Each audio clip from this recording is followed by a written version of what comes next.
Bonjour à tous les amis, on se retrouve pour parler du voyage astral. Alors, est-ce que vous connaissez le voyage astral ou bien la sortie de corps, la décorporation, on appelle ça également, c'est c'est le corps éthérique qui sort de son corps physique pour nous permettre de voyager dans ce qu'on appelle l'astral. Il y a plusieurs dimensions, comme vous le savez, je pense, et vous savez également qu'on a une aura, qu'on a plusieurs corps dans l'énergétique. Vous en reparlerez, je ferai une vidéo sur les énergies et qu'est-ce que l'énergétique, qu'est-ce que les énergies, comment on peut les travailler. Comme vous connaissez sûrement de par mes vidéos par rapport au chakra également. Là, on va parler du corps astral. On a le corps mental, le corps physique, le corps émotionnel et le corps astral. Alors, la décorporation, le voyage astral, c'est le fait de te décorporer la nuit. Comme vous le savez, la nuit, on dort, le corps physique se repose, et ça peut nous arriver de faire des voyages, des rêves en conscience.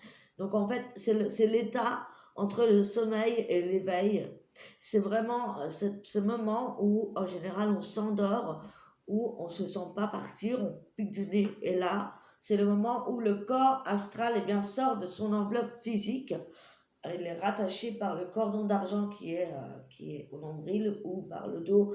Ça peut être de plusieurs manières. Et au départ, la première fois que ça m'est arrivé, je ne m'y attendais pas du tout. Je ne connaissais pas encore tout ça. Et il m'est arrivé je me suis sentie, je me concentrais ici sur l'ouverture du troisième œil pour dormir, je ne trouvais pas le sommeil. Et j'adore l'hypnose, comme vous le savez, je vous en ai déjà parlé peut-être sûrement. J'adore faire des séances d'hypnose et je m'entraîne à, par la suite, pouvoir vous faire de l'hypnose. Donc, je me forme là-dessus. Et voilà. Et là, ce qui s'est passé en astral, pour revenir à nos moutons, c'est que cette nuit-là, où je dormais pas, j'étais très fatiguée, très très très fatiguée. Ça devait être une pleine lune, je sais plus, que je suis très sensible et je dors moins à la pleine lune. Et donc là, je me suis vraiment sentie rouler, si vous voulez. Je sentais que mon corps partait, roulait et allait se casser la figure à côté de mon lit, donc vraiment par terre. Mais en fait, c'était pas mon corps physique. C'était vraiment étrange comme expérience et que je me suis vraiment sentie m'extirper de mon corps, rouler. Et je me suis retrouvée à quatre pattes à côté de mon lit. Et je me suis aperçue que je voyais mon corps physique sur le lit. Donc là, j'ai eu tellement peur que je suis revenue dans mon corps. Et j'ai refait l'expérience de refermer les yeux, de me reconcentrer ici. J'avais fait des méditations de la musique pour me détendre bien le corps et ne plus bouger, être vraiment immobile. Mais ça, c'est après, après cette première fois, quand j'ai voulu retenter l'expérience. Mais ça n'a pas marché comme ça, croyez-moi. Bon, alors cette fois où c'est arrivé comme ça, donc ça m'est arrivé 2 fois de suite. Et la deuxième fois, je suis sortie de mon corps, mais j'étais vraiment... je me suis vue comme si j'étais à 1,50 m, 2 mètres au-dessus des personnes, puisque j'étais au plafond, dans mon intérieur, dans mon couloir. Comme si j'allais machinalement aux toilettes, je me suis retrouvée au plafond du couloir qui mène aux toilettes chez moi. Donc ça a commencé comme ça, et je voyais mes pieds, je voyais mes jambes, et je voyais que je pouvais faire en fait ce que je voulais. C'est ma conscience qui décidait, et si je pensais à quelque chose, je t'ai amené directement à cette situation ou cet endroit où je voulais aller. Donc voilà, ça a commencé comme ça, où j'ai vu qu'on pouvait voler en fait. Et là, on ne ressent plus les douleurs physiques, on se sent vraiment léger comme une plume, et ça va très très vite avec la conscience. Et quand vous voyez la nature ou les personnes, vous ressentez l'âme de ce qui est vivant. Donc quand c'est les végétaux, les sensations sont multiples, les couleurs sont démultipliées. On voit les molécules de vie, d'énergie, et on ressent le vivant de ce. Pareil pour les personnes défuntes ou les personnes qu'on peut voir dans les rêves, on communique avec l'âme directement. Il n'y a pas de, on parle pas, ça, on communique de par le regard, de par le ressenti, de par le corps émotionnel qui pour moi se trouve dans ce corps astral, une partie des émotions et des messages qu'on peut apercevoir. Je me suis aperçue qu'on fait plein de choses la nuit, On peut travailler à l'école, on peut faire vraiment plein de choses et aller aussi sur différents plans éthériques qui sont dans l'invisible. Il y a comme plusieurs strates, plusieurs niveaux, mais voilà, il faut quand même s'entraîner et plusieurs fois faire des sorties pour pouvoir aller de plus en plus haut, de plus en plus loin.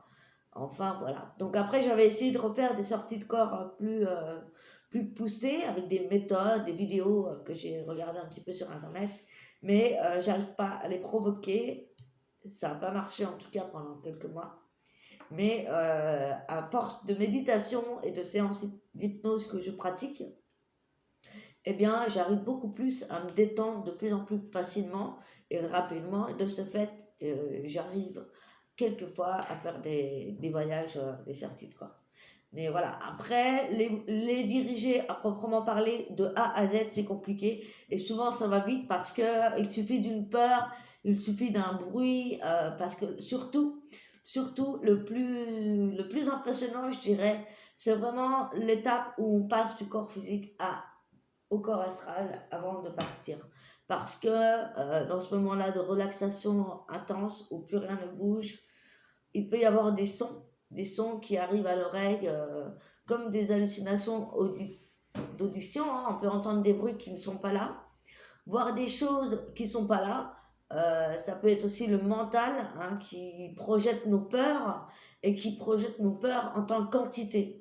Par exemple, si vous avez peur bleue, je ne sais pas moi, euh, de la dame blanche, on va dire, la dame blanche, un fantôme blanc, eh bien vous allez avoir cette image ou cette entité qui peut se présenter pour vous faire peur.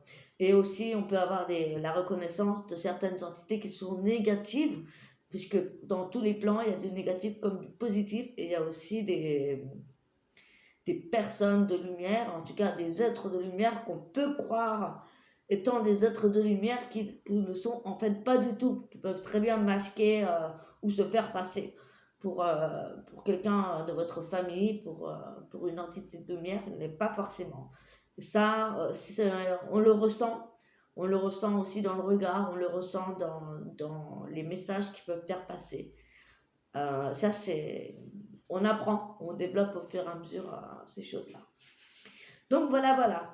Donc ça, c'était une première histoire de mes tout débuts. Je vous referai une vidéo pour vous parler de la deuxième expérience qui m'a le plus marqué à ce niveau-là. En attendant, j'espère que cette vidéo vous a plu. Je vous encourage à aller voir un petit peu des vidéos sur ce sujet qui est très passionnant. Et voilà, vous pourriez trouver aussi des astuces pour se relaxer, pour se détendre et pour apprendre à faire des voyages en conscience. Il y a aussi les rêves lucides, je pense que vous connaissez ce genre de choses. C'est comme l'état d'hypnose où on peut, de par une histoire, se laisser voyager par ce qui est dit, par l'histoire qui est racontée, un petit peu comme l'état d'hypnose, le rêve éveillé, plus éveillé, on va dire, un petit peu plus conscient. On va dire. Voilà.